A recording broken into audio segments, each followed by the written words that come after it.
আপোনালোকে যদি চৰকাৰী ঘৰৰ বাবে জিঅ' টেকিং কৰিছিলে তেনেহলে আহিছে ভাল খবৰ। অতি সোনকালে সোমাব আপোনালোকৰ জিঅ' টেকিং কৰা চৰকাৰী পকী ঘৰ। তো ভিডিঅ'টো আৰম্ভ কৰাৰ আগত সৰু এটা ৰিকুৱেষ্ট, যদি চেনেলটো ছাবস্ক্ৰাইব কৰা নাই তেনেহলে ছাবস্ক্ৰাইব কৰক। তো ভিডিঅ'টো আৰম্ভ কৰোঁ। ৰাজ্যৰ লাখ লাখ মানুহে পাব এই চৰকাৰী পকী ঘৰ।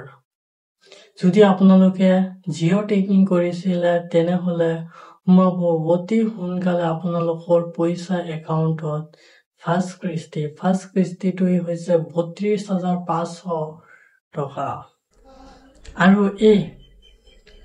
আৰু এনেকুৱা ঘোষণা কৰি দিছে যে ৰাজ্যৰ কোনো মানুহে পকী ঘৰ নোপোৱাকৈ নাথাকিব। সকলো মানুহে পাব। ঘৰে ঘৰে আপোনালোকৰ চেকিং আহিব পকী ঘৰৰ। যদি আপোনালোকৰ পকী ঘৰ নাই তেনেহলে পাব আপোনালোকে পকী ঘৰ চৰকাৰী।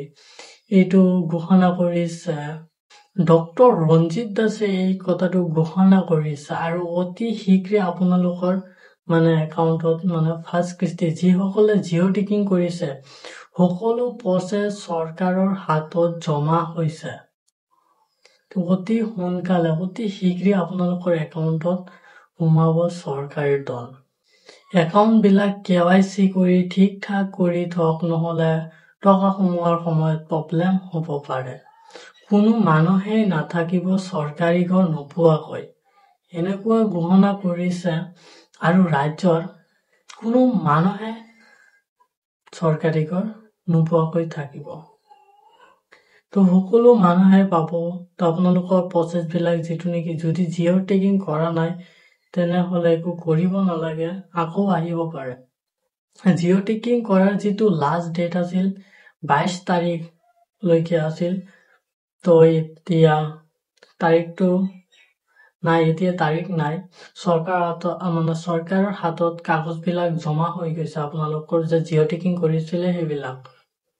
তো আপোনালোকৰ অতি শীঘ্ৰে ব্যৱস্থা লৈ আছে। আপোনালোকৰ একাউণ্টত টকাবিলাক সোমাব। ফাৰ্ষ্ট কিস্তি পাব ৩২,৫০০ টকা। একাউণ্ট বিলাক KYC কৰি ঠিক কৰি প্ৰধানমন্ত্ৰী আৱাস যোজনাৰ ৱেবছাইটটোৰ পৰা ঘৰ পাব।